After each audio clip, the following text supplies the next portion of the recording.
구름 속에서 무엇을 봅니까? 볼지어다 그가 구름을 타고 오시리라. 요한계시록 1장 7절. 성경에서 구름은 언제나 하나님과 관련됩니다. 구름은 하나님의 통치에 반항하는 듯한 우리 개인 생활의 안팎에서 일어나는 슬픔, 고통, 궁핍의 상황들입니다. 하나님의 영은 이 구름들을 통해 우리에게 어떻게 믿음으로 걸을 수 있는가를 가르치십니다. 만일 구름이 없다면 우리에게 믿음도 없을 것입니다. 구름은 단지 우리 하늘아버지의 발의 티끌이로다. 구름은 주님께서 그곳에 계시다는 증표입니다. 슬픔과 사별과 고통이 하나님과 함께 오는 구름이라는 사실은 얼마나 귀한 계시입니까? 하나님께서는 구름 없이는 우리에게 가까이 오실 수 없습니다.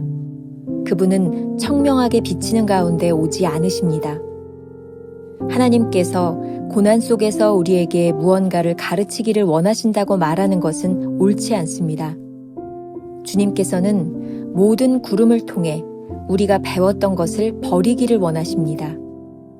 구름을 통한 하나님의 목적은 주님과 우리의 관계가 정확하게 어린아이처럼 될 때까지 우리 믿음을 단순하게 하기 위한 것입니다.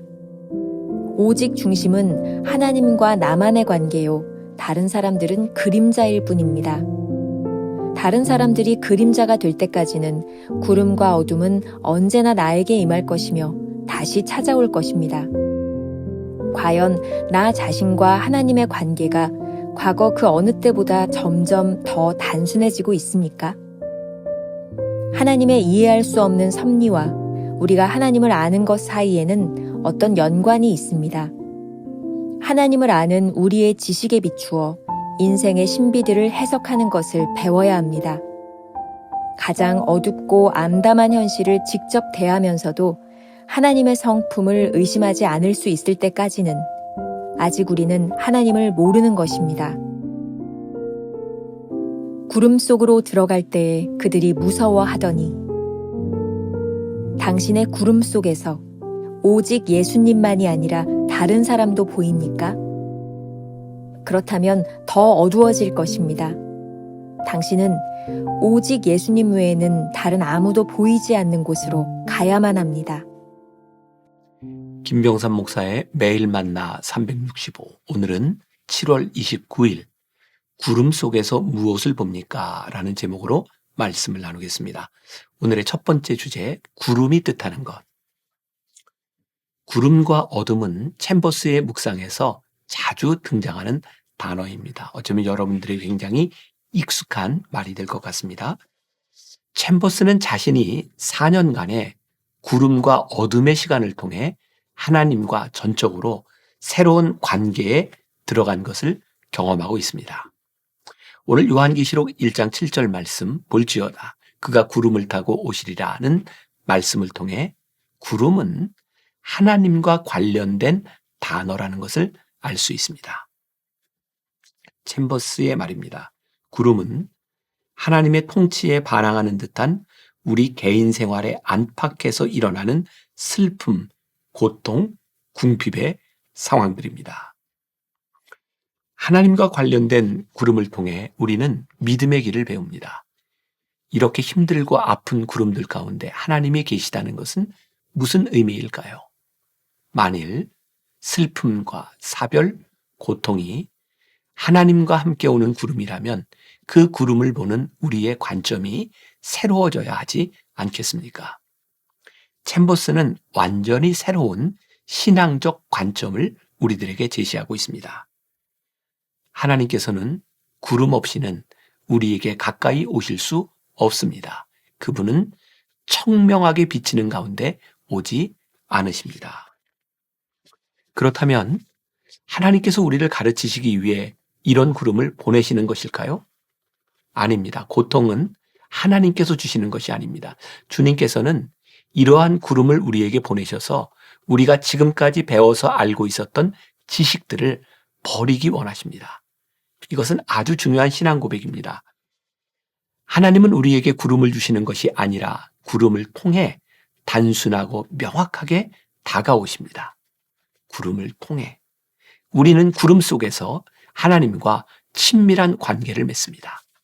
챔버스는 이 구름의 시간이 다른 사람들과의 관계의 그림자가 되며 하나님과의 관계가 더욱 선명해질 때까지 구름은 계속해서 찾아올 것이라고 말합니다.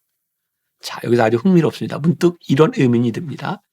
하나님과의 관계가 친밀하면 우리에게 고통과 슬픔, 사별과 같은 아픔이 찾아오지 않는다는 말일까요? 저는 이 부분을 이렇게 이해합니다. 구름이 더 이상 하나님과 우리 관계에 문제가 되지 않을 때가 오면 그 구름은 더 이상 우리의 인생의 구름이 아니겠죠. 우리가 오늘 물어야 하는 것은 지금 하나님과 우리 사이의 관계가 어떠하냐는 것입니다. 오스왈드 챔버스의 순례자의 노래에 나오는 글입니다. 안락의자에 앉아 네, 저는 하나님께서 이러저러한 일을 행하실 것을 믿습니다.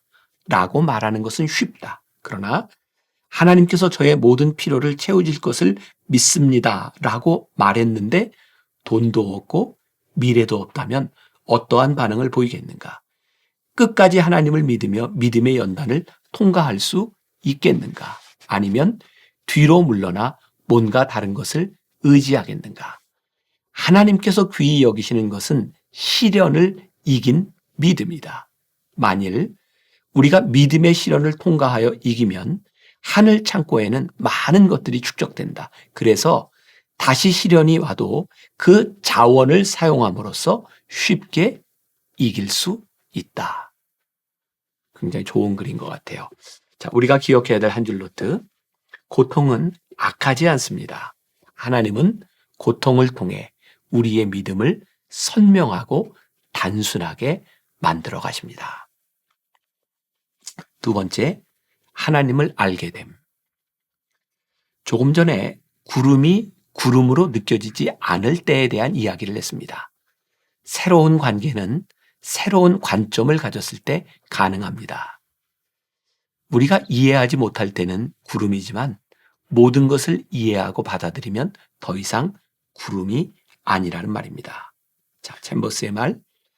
하나님의 이해할 수 없는 섭리와 우리가 하나님을 아는 것 사이에는 어떤 연관이 있습니다. 하나님을 아는 우리의 지식에 비추어 인생의 신비들을 해석하는 것을 배워야 합니다. 우리는 이해할 수 없는 것을 신비라고 부릅니다. 그러나 그것을 알게 되면 지식이라고 합니다. 하나님을 아는 지식은 신비에 가려진 우리 인생의 문제를 푸는 열쇠가 되는 것입니다. 참 신비로운 일입니다. 인생의 구름을 통해 그 구름을 제거하는 방법을 깨닫습니다. 하나님의 지식이 우리 안에 들어오면 구름이 더 이상 구름이 아닙니다. 하나님의 지식으로 구름을 바라볼 때 우리는 더 이상 하나님의 성품을 의심하지 않습니다. 챔버스는 오늘 묵상에서 변화산 체험을 비유적으로 인용하고 있습니다.